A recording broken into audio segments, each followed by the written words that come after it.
Olá, bem-vindos a mais um programa Arte da Guerra, como sempre com o embaixador Francisco Seixas da Costa, a quem pergunto desde já, embaixador, como é que vê as atribulações da guerra, já não sei de que guerra lhe pergunto, provavelmente não da Palestina, provavelmente também não bem do Líbano, talvez a guerra entre o Irão e Israel, que muitos comentadores confessam que está prestes a começar. É essa também a sua ideia, embaixador?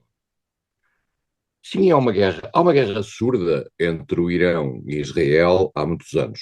Claro. Uma guerra para a qual Israel, em relação à relação que tem com os seus aliados ocidentais, não tinha, apesar de tudo, mão livre para fazer aquilo que lhe apetecia, porquanto os seus aliados ocidentais, e basicamente o que interessa são os Estados Unidos, diziam sempre a Israel que havia um limiar a partir do qual, na confrontação com o Irão, isso faria passar a guerra a um determinado patamar e os americanos em particular não estavam interessados em que esse patamar fosse passado para não incendiar todo o Médio Oriente. Nós temos que perceber uma coisa, o incendiar do Médio Oriente tem consequências de natureza económica muito importantes para o mundo. Tudo aquilo que possa pôr em causa o equilíbrio global dos fluxos do petróleo e do gás, cria problemas muito graves na economia mundial. E nestas guerras, por detrás daquilo que são as declarações, as questões ideológicas, as questões religiosas, etc., aqueles que têm, digamos, algum papel no quadro internacional relevante, e os Estados Unidos, volto a dizer, são essa entidade mais relevante no quadro do Médio Oriente, são aqueles que naturalmente procuram equilibrar as questões da guerra com as questões da economia. E essa questão está aí muito claramente hoje em dia. E, portanto, os Estados Unidos tiveram sempre alguma dúvida, nomeadamente esta administração americana, que herda da própria relação com o Irão, como temos aqui falado, aquilo que foi a saída dos Estados Unidos do acordo de controlo do enriquecimento nuclear no Irão, decidida por Trump. Mas, curiosamente, Joe Biden, que teve 4 anos para o fazer, nunca regressou a esse mesmo acordo. E, pelo contrário, acabou ao não regressar a esse mesmo acordo por dar pretextos ao Irão para continuar a fazer o enriquecimento do urânio e para limitar a sua capacidade, a capacidade da Agência Internacional de Energia Atómica e da comunidade internacional de verificarem esse mesmo enriquecimento e o nível desse mesmo enriquecimento e a capacidade, portanto, de o controlar.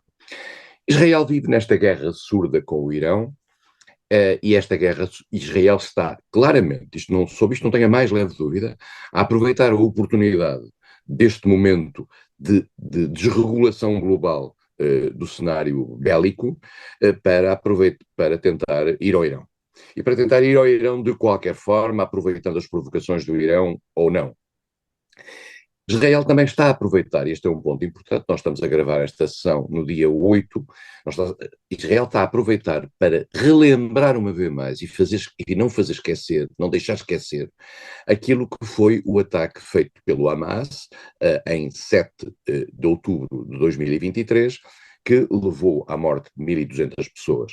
E como Israel percebeu que ao longo deste ano esse atentado, esse ato terrorista, com rapto de pessoas, com morte de pessoas, com rapto de pessoas que ainda estão presas em Gaza, acabou por ficar ligeiramente obscurecido, ou pelo menos ligeiramente esquecido em certas áreas, pela circunstância de Israel ter levado a cabo, desde então, ataques em Gaza que provocaram mais de 42 mil mortos. Estamos a falar de um ataque inicial de 1.200 mortos e Israel provocou mais de 42 mil mortos. E nesses Até 42 ver. até ver, e nesses 42 mil mortos, independentemente das estatísticas que possa haver relativamente a guerrilheiros do Hamas que estivessem envolvidos aí, estamos a falar de muitas dezenas de milhares de cidadãos civis, nomeadamente crianças e mulheres, etc. E por isso mesmo Israel procurou neste momento, digamos, pôr a funcionar as baterias de uma certa memória internacional, no sentido de dizer, vamos lá ver como é que isto começou. Isto começou com o ataque do Hamas no dia 7 de outubro. Ora bem, isto não começou com o ataque da Hamas no dia 7 de outubro. Lamento muito dizê-lo, mas olhando para trás, e isto começou com uma tensão que existe em Israel há 70 e tal anos, há 76 anos, e que tem a ver com a circunstância de, por culpa própria, por culpa dos outros, seja por culpa de quem for, haver uma entidade que é a entidade palestina, que não tem direito a uma expressão política e pública institucional da sua organização. Israel nunca fez muito a favor disso, houve um ligeiro momento em que se aproximou, os tempos dos trabalhistas, Yitzhak Rabin e Shimon Peres, mas fora o resto, Israel sempre considerou que não lhe era conveniente ter uma entidade palestina ali ao lado. E isso mostra-se quer nas ações que Israel leva a cabo em Jerusalém Oriental, que, segundo os acordos internacionais, seria a capital dessa entidade palestina, quer nos ataques que, particularmente no último ano, tem vindo a fazer na Cisjordânia, onde há, como temos aqui assinalado, 700 mil colonos judeus ilegais à luz do direito internacional. E por isso mesmo, portanto, estamos aqui numa situação de hipertensão.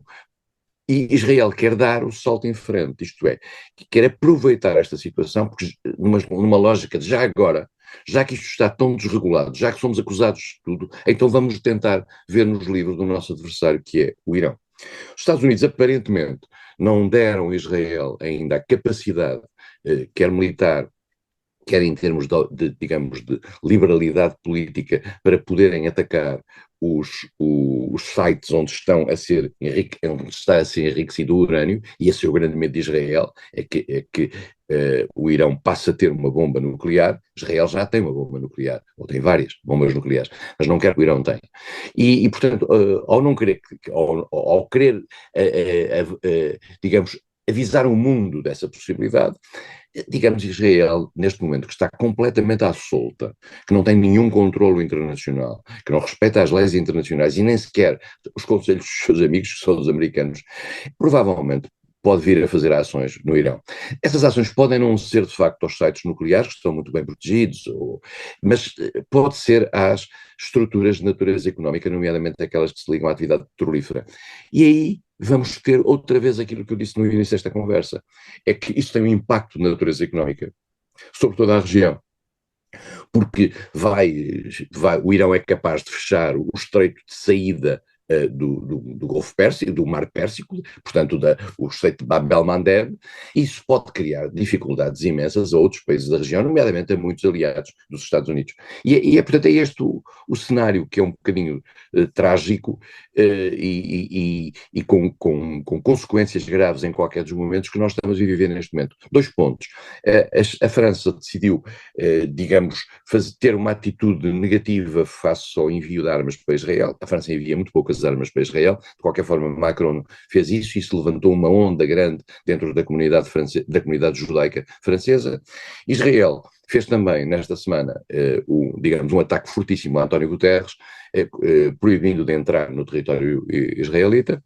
Mas eu aí digo com toda e total franqueza, quer dizer, o país que mais incumpre com as sanções das Nações Unidas, que é Israel, ter, digamos, sancionado ou hostilizado aquele que é o representante institucional dessa mesma organização, eu acho que é uma honra para as Nações Unidas e não necessariamente uma desfeita a António Guterres.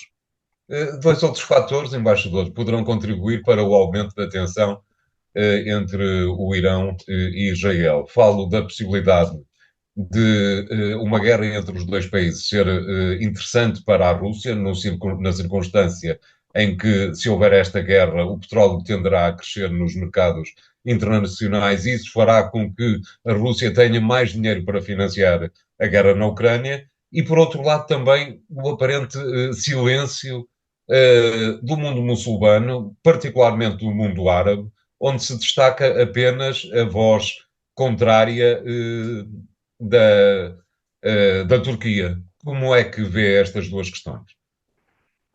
António, é preciso percebermos que nós, independentemente de nós olharmos sempre para o mundo islâmico como uma entidade coletiva, o mundo islâmico está dividido ao meio entre os sunitas por um lado e os xiitas por outro. Os xiitas são representados pelo Irão, são a única entidade que funciona, digamos, como referente do xiismo, e esse Irão tem a capacidade de influenciar, teve a capacidade de influenciar o Hamas, tem a capacidade de influenciar o Hezbollah. Nós não falamos nesta conversa dos ataques de Israel ao Hezbollah e vice-versa, dos ataques de Hezbollah para as gente, que é uma espécie de uma quinta coluna xiita dentro do Líbano.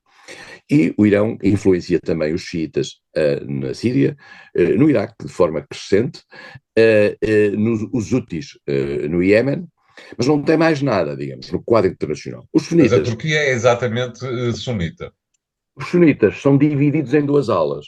É certo? uma ala titulada pela Arábia Saudita e uma ala titulada pela Turquia. E a Turquia, Os irmãos digamos, muçulmanos. a Turquia, que tem um papel, é uma potência, temos aqui considerado uma potência adolescente, é uma potência com vontade de intervir em várias áreas, tendo em conta a sua importância. Basta olhar para o mapa e ver a sua importância nos vários cenários, nomeadamente na questão da Ucrânia, mas também na questão da NATO, na questão do Mediterrâneo. Tem uma relação ciclotímica com Israel e volta e meia, digamos, as suas credenciais islâmicas vêm ao de cima. E agora Erdogan está a ter essa postura. Eu não sei, eu acho que por um lado, o António tem razão, há um silêncio por parte da comunidade sunita internacional, silêncio relativo, há umas declarações, mas são pouco vocais, porque na realidade há uma tensão muito grande entre o Irão e a Arábia Saudita, independentemente daquilo que foi feito com a mediação da China relativamente à questão do Iémen. Fora disso, há uma tensão muito grande. Estamos a falar em todo este caso, António, de autocracias, estamos a falar de ditaduras. No Irão disfarçada, com alguma espécie de uma aristocracia religiosa que se coopta a si própria.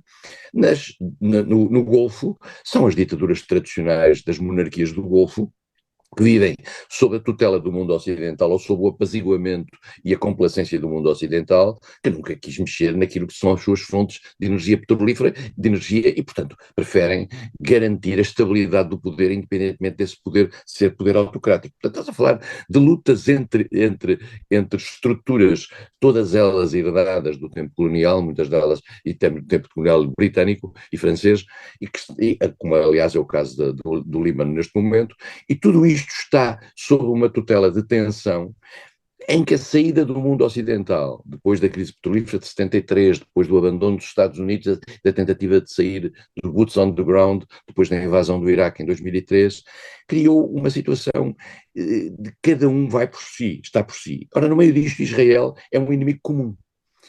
É um inimigo comum, embora os países árabes da linha sunita tenham com ele criado algumas relações de contenção, mas também Israel é um inimigo claro do Irão, como vimos aqui, e portanto estamos aqui num caldo de pólvora terrível.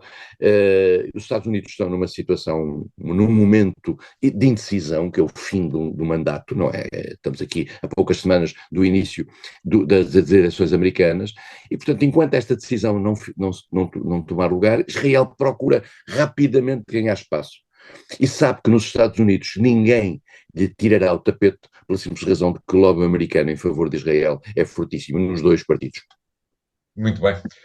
Obrigado, embaixador. Vamos fazer o primeiro intervalo do programa de hoje. Voltamos já de seguida com o segundo tema. Até lá.